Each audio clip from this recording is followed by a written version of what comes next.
Shalom Bapak Ibu Saudara yang diberkati oleh Tuhan, kembali lagi bersama saya Yosi. Nah, kita akan masuk dalam katekismus kita. Kita sudah menyelesaikan katekismus Westminster dan kita akan masuk dalam katekismus yang baru, yaitu katekismus Heidelberg. Nah, dalam pertanyaan yang pertama, yaitu apakah satu-satunya penghiburmu di dalam kehidupan dan kematian? Saya ulangi sekali lagi.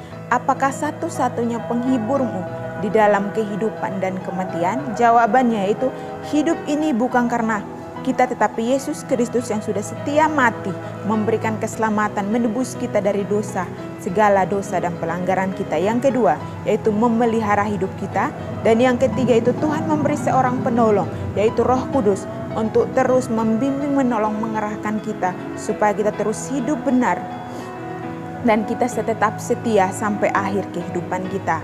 Nah, melalui katekismus ataukah pertanyaan yang pertama ini, ada 3 hal yang akan kita pelajari. Hal yang pertama yaitu kejatuhan manusia. Kita bisa lihat di dalam Kejadian 3 ayatnya yang keempat sampai ayat yang kelima.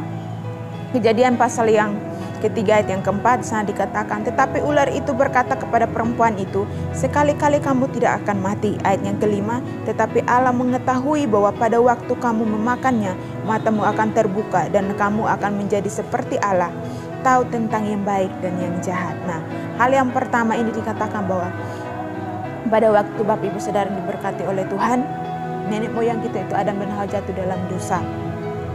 Dan di situ kita lihat bahwa saat manusia jatuh dalam dosa, berputus komunikasi dengan Allah dan sebagainya, tapi kita percaya bahwa hanya melalui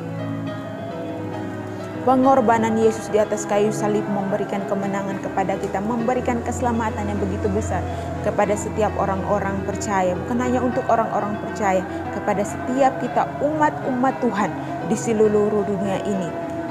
Yaitu bagi siapa saja, bagi siapa yang mau menerima Tuhan sebagai Tuhan dan Juru Selamat dalam setiap kehidupan kita. Nah, hal yang kedua yaitu kematian rohani. Kita bisa lihat di dalam Kejadian pasal 3 ayatnya yang ke-23. Di sana dikatakan bahwa lalu Tuhan Allah mengusir dia dari Taman Eden supaya ia mengusahakan tanah dari mana ia diambil. Nah, hal yang kedua ini yaitu kematian secara rohani. Ya, berbicara tentang kematian secara rohani di sini, Bapak Ibu Saudara yang diberkati oleh Tuhan, dalam ayat yang ketiga ini, saat manusia jatuh ke dalam dosa, akibatnya di ayat yang ke-23 itu dikatakan bahwa Tuhan Allah mengusir nenek moyang kita itu Adam dan Hawa untuk meninggalkan Taman Eden pada waktu itu. Karena saat manusia jatuh ke dalam dosa, maka mereka menerima akibat dari pelanggaran yang mereka terima pada waktu itu. Dan akibatnya itu yaitu bahwa ada kematian rohani, yaitu bahwa terputusnya hubungan atau komunikasi antara Allah dan manusia. Tapi kita percaya dan kita lihat bahwa melalui kematian Yesus di atas kayu salib, dia membangun lagi komunikasi, yaitu Allah dan manusia kembali lagi berkomunikasi dan sebagainya. Bahkan tadi saya katakan bahwa hanya melalui keselamatan yang Tuhan berikan dalam setiap kehidupan kita. Kita bukan siapa tanpa Tuhan, tetapi hanya Tuhan yang memberikan kemenangan keselamatan itu. Dan hanya oleh Tuhan saja kita dapat menerima keselamatan dan kemenangan yang begitu besar dan anugerah yang begitu besar dalam setiap langkah kehidupan kita. Maka kita menerima keselamatan, hidup yang kekal bersama dengan Tuhan. Hal yang ketiga yaitu pemeliharaan Tuhan. Kita bisa lihat di Kejadian 6 ayat yang ke-9. Di sana dikatakan bahwa inilah riwayat Nuh. Nuh adalah seorang yang benar dan tidak bercela di antara orang-orang sesamanya. Dan Nuh itu hidup bergaul dengan Allah. Nah, hal yang ketiga ini yaitu bahwa pemeliharaan Tuhan bagi setiap kehidupan kita orang-orang percaya. Kalau kita melihat dalam kisah Nuh, yaitu banyak orang yang hidup tidak benar, hidup tidak sesuai dengan apa yang Tuhan mau. Tetapi itu Tuhan mendapati bahwa hanya satu orang yaitu Nuh. Nuh yaitu dia hidup benar di hadapan Tuhan.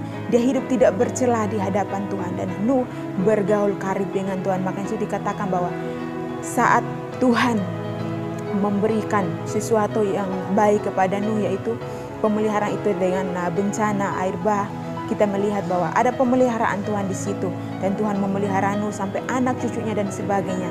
Bahkan kita lihat bahwa ada pemeliharaan Tuhan terus ada dalam setiap langkah kehidupan kita.